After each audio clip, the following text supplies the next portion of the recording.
Jason Schreier, news. Embracer Group has canceled a Deus Ex video game that was in development for roughly 2 years and laid off an unspecified number of staff at Eidos Montreal. And if we go to the article, assuming we can actually read the whole thing, yeah. Sometimes they have it like bracketed off if you're not like paying for Bloomberg, but Embracer Group cancels Deus Ex video game. Swedish gaming company Embracer Group is canceling a video game in the beloved Deus Ex series after 2 years of development and will lay off a number of employees as part of an ongoing initiative to cut costs. Eidos, the Montreal, Canada-based studio behind the game, will instead focus on an original franchise. The canceled Deus Ex project, which had not yet been announced, was slated to enter production later this year, said the people speaking anonymously because they were not authorized to talk to the press. They did not respond to requests for comment. And yeah, he kind of explains, following a period of massive expansion during the pandemic, Embracer Group has recently been making widespread layoffs, game cancellations, and studio closures. Deus Ex, the series, was critically acclaimed and sold more than 14 million units worldwide and was acquired by Embracer in 2022, which lines up. I mean, they acquired it, started working on another game, and then they just canceled it. It sounds like it was in early production, but they have fully canceled it now and are laying off more staff. Kind of the background to Embracer Group, in case you have forgotten, as they just described, they had a crazy amount of growth during COVID. They just exploded. And part of it was with this deal that they were working on with an investment fund from Saudi Arabia. A lot of the time people are like, oh, it's just Saudi Arabian money. Yes, but it's an investment fund specifically for tech and games that they kind of started. But basically, they had this $2 billion deal lined up where they were going to get $2 billion to work on stuff and to buy studios, expand, pay for new projects and investments. And it fell apart. Embracer Group was forced to halt its breakneck pace of acquisitions after a mysterious partner left a $2 billion deal intended to drive its continued gaming ambitions. Now we might know who the partner is. Axios reported today that Savvy Games Group is the party that backed out of the deal in May. Savvy is owned by Saudi Arabia's Sovereign Wealth Public Investment Fund and is the vehicle through which the Middle Eastern country funnels investments in the video game industry. So you might hear Savvy Games Group. Oh, that sounds savvy. That sounds fun. It's actually backed by the Saudi Arabian government with all their oil money. Yeah, after the deal blew up, Embracer announced they were restructuring. And basically, I mean, the easiest way to describe this is like, you remember The Office? What did we learn this week? Well, one, I can't just play it, otherwise it'll copyright strike. Thanks to me, my team is much faster at coming to decisions. Okay, that's fine. That's fine. Number two, never buy a fur coat with a credit card until you absolutely have the money to pay for it. And this is basically Embracer Group bought a fur coat before they had the money to pay for it. And now they're having to return the fur coat and figure out what to do with the fur coat. And they bought a bunch of accessories for the fur coat that now have no purpose, so they have to return those.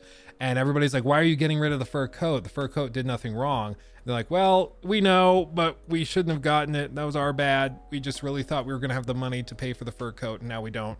So, oops. And it's just spinning and spinning and spinning and spinning. So, to be clear, this is Embracer Group's fault that so many people are being laid off. So many studios are being shut down on their end. It's pretty much all because they expanded too quickly, didn't really, I mean, they seemingly did not even consider that the deal could not go through. They just were locked in, assuming that the $2 billion deal was going to happen. So they bought up studios, they financed all this stuff, and they thought that, you know, probably paired with the $2 billion investment and the fact debt was so cheap, they were able to basically buy studios and greenlight projects with borrowed money that was super cheap. And then they were like, we'll pay it off with the $2 billion we're about to get. But the $2 billion never came. So now they just have a bunch of debt that they can't actually pay for and a bunch of projects that they're not sure are actually going to turn a profit. And so they're like, well crap, because these are the same guys that were behind the Saints Row reboot. So they're like, we put like $200-300 million into that, and that fell apart. That was a total waste. So what are the odds that this actually works out too? Not that great. The odds are not that great. So I can't say I'm surprised. It's not clear how many people have been like laid off as part of this. It could have been 10, that were doing pre-production stuff. It could be 100. We just don't know. But it's another round of layoffs in the gaming industry, unfortunately. And this is just, it's not just the gaming industry, it's tech in general. And then there's also a lot of layoffs going on in just, I mean, broadly in the tech sector. There's just a lot of it happening. And part of it is that there was, you know, there were too many green-lighted projects and aggressive expansion during COVID. Other parts of it are that some companies are kind of braced for tough days ahead and kind of a rough economic road ahead. So some companies are trying to be more cautious and be prepared. Usually the way you can tell like how the economy is expecting to go is by what they're sitting on in terms of cash for like big investment firms. Because the whole point of investing is you buy cheap, you sell high, right?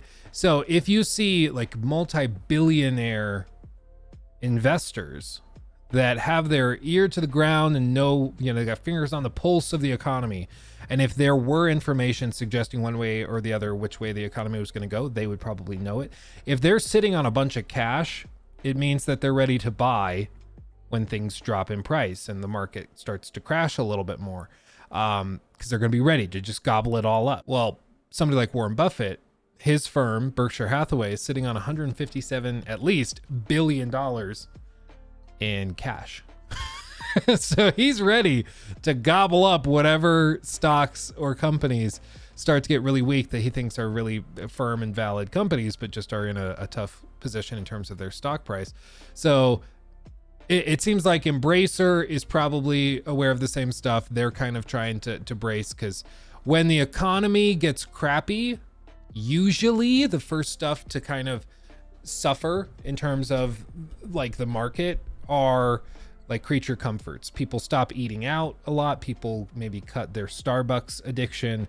People try to, you know, cut the fat around their budgets where they can. And one of the things that can sometimes get cut too are like hobby things that are not strictly necessary, like video game spending. So a lot of people who then get really, you know, squeezed on money, they'll start to go and buy one game every 2 months instead of a game every month.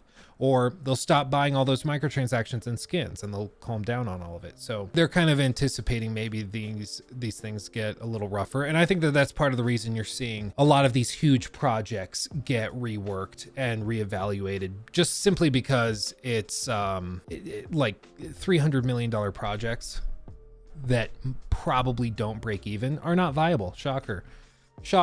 Yeah, Saints Row spending $200 million on that. Bad idea. I could have told you that wasn't going to sell well, like years ahead of its launch.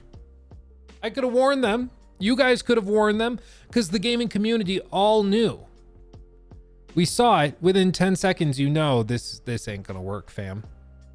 But they double down, keep spending hundreds of millions of dollars on it. And this is part of like the weird duality of the gaming industry. Is on the one hand, we warn companies when there's something that we just don't think is going to work.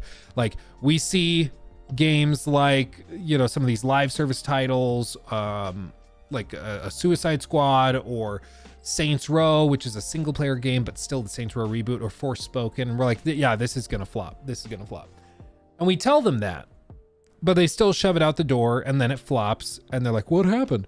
But at the same time, they'll cancel projects like this, and then the gaming community will lose their minds and be like you see this sucks. Deus Ex was such a cool franchise. Shame on Embracer.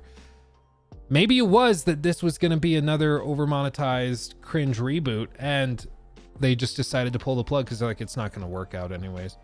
Or the odds of it working out and making us a lot of money is so low, it just doesn't make sense.